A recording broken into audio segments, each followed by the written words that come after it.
Warning: the following video contains disturbing material that may be inappropriate for younger viewers. Parental discretion is advised. Hey, what's up you guys? Welcome back to my channel, and if you're new here, welcome to the month of October serial killer-thon. And on day 13 I give you David Berkowitz. As by now you understand that I'm having a little trouble monetizing my videos due to the content of the videos. So I need your help in sharing, liking if you like the video. If you don't, let me know what I can do in the comments below to make it better for you, and subscribe. It did move up from 2.2 to a 7.9, which is amazing. Thank you all for subscribing. So with that being said guys, here's David Berkowitz. Roll that intro.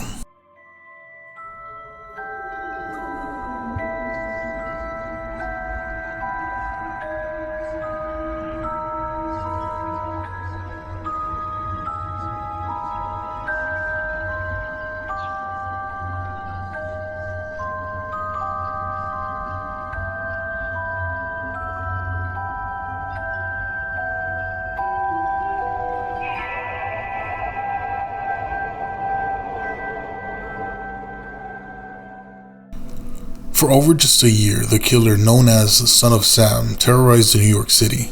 He was a lone gunman who killed without warning or apparent reason. His victims were young women and couples, shot dead as they sat in their cars or walked down the street. The terror intensified when the killer began to leave notes for the police and write to newspapers, strange rambling letters, in which he referred to himself as the Son of Sam. For a while, this killer achieved demonic status in popular imagination, but when he was finally caught, he turned out to be a seemingly ordinary individual named David Berkowitz, a 23-year-old native New Yorker.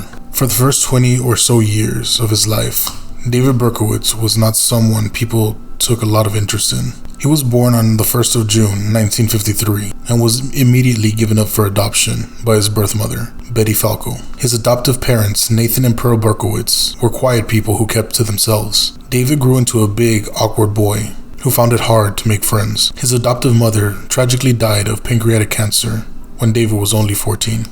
His mother's death deeply affected him as his previously good grades in school started to slip. Then his father remarried again to a woman who did not take to David. In 1971, his father and stepmother moved to a retirement community in Florida, leaving David in New York. He responded by joining the army, where he remained for 3 years, learning to become an expert marksman along the way. It was also during this time that David, who was extremely awkward with women, had his only sexual experience with a Korean prostitute who left him with a venereal disease. Berkowitz left the army in 1974, returned to New York and got a job as a security guard. Meanwhile, he was starting to nurse increasingly violent fantasies about women, and his overall mental state were declining rapidly. He evidently had some awareness of this, as he wrote to his father in November 1975. "The world is getting dark now. I can feel it more and more. The people, they're developing a hatred for me. You would not believe how much some people hate me. Many of them want to kill me. I don't even know these people, but they still hate me. Most of them are young.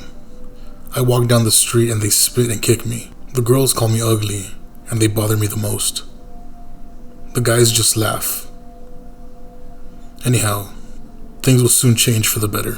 With hindsight, this was part cry for help and part warning. Berkowitz believed he was surrounded by demons urging him to kill, and he felt increasingly powerless to resist them. Finally, he snapped at Christmas. He went out armed with a knife and stabbed 2 young women. Both survived. Next time his demons spoke to him, he was armed with a gun. In July 1976, 2 young women, Jody Valenti and Donna Laura, were sitting in a car in Queens, New York, when an unseen assailant approached and shot both of them through the windshield. Laura was killed, but Valenti survived. There was not a huge reaction immediately.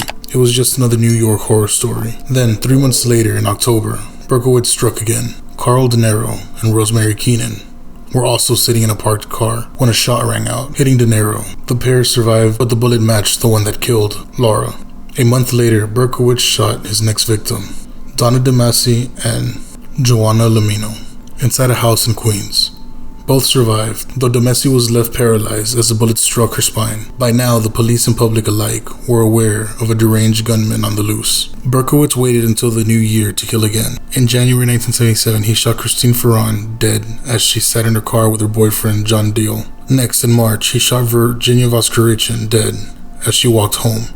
A month later, he went for a couple again, This time, both Valentina and her boyfriend Alexander were killed instantly. A note was found at the scene addressed to the policeman leading the investigation. Dear Captain Joseph Borelli, I am deeply hurt by you calling me a woman hater. I am not. But I am a monster. I am the son of Sam. I am a little brat. When Father Sam gets drunk, he gets mean. He beats his family. Sometimes he ties me up to the back of the house. Other times he locks me in the garage. Sam loves to drink blood. Go out and kill, commands Father Sam.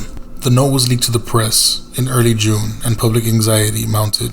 Then, in June, Berkowitz struck again, shooting Salvatore Lupo and Judy Palcito as they sat in their car. Fortunately, both survived. More letters from the son of Sam followed, both to the police and to the press. It was the boiling point of summer, but New Yorkers, especially those living in Queens, were afraid to go out. The police investigation was drowning in too much information. Too little of it was concrete. Among the leads they didn't have time to follow up was a tip from Yonkers resident, Sam Carr, who had been receiving anonymous letters about his dog, followed by his dog being shot. Carr had come up with a suspect, a neighbor called David Berkowitz. The police did not act in time to prevent Berkowitz from striking again. In July, Robert Violenti and Stacy Moskowitz parked their car feeling safe because they were in Brooklyn and not Queens. Berkowitz shot them both, killing Moskowitz and blinding Violenti. Following this murderous assault, the police received a tip-off that a man had been seen fleeing the scene in a car they had recently given a ticket to. A check on parking tickets given that night produced the name of David Berkowitz, among others. Cross-referencing this with a tip-off from Sam Carr, the police were confident they had their man. They stalked out Berkowitz's house and found his car parked outside with a rifle laying in the front seat. When Berkowitz emerged, they arrested him and he immediately confessed. Though evidently a paranoid schizophrenic, he was found sane and guilty and sentenced to 365 years in prison, a sentence he is still serving. While in prison, he has become an evangelical Christian, and his church maintains a website on which Berkowitz publishes his mostly religious thoughts. In recent years, the Spike Lee film Summer of Sam has reminded New York of the time when one paranoid loner held the entire city for ransom.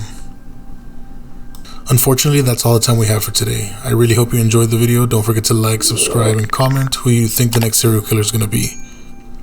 And also remember to comment down below anything having to do with the video for a chance to be on a daily shout out. You can also follow me or reach out to me on Twitter, and I have a Twitch channel that I play some games on. Both will be linked in the description down below. Until next time, guys, sweet dreams.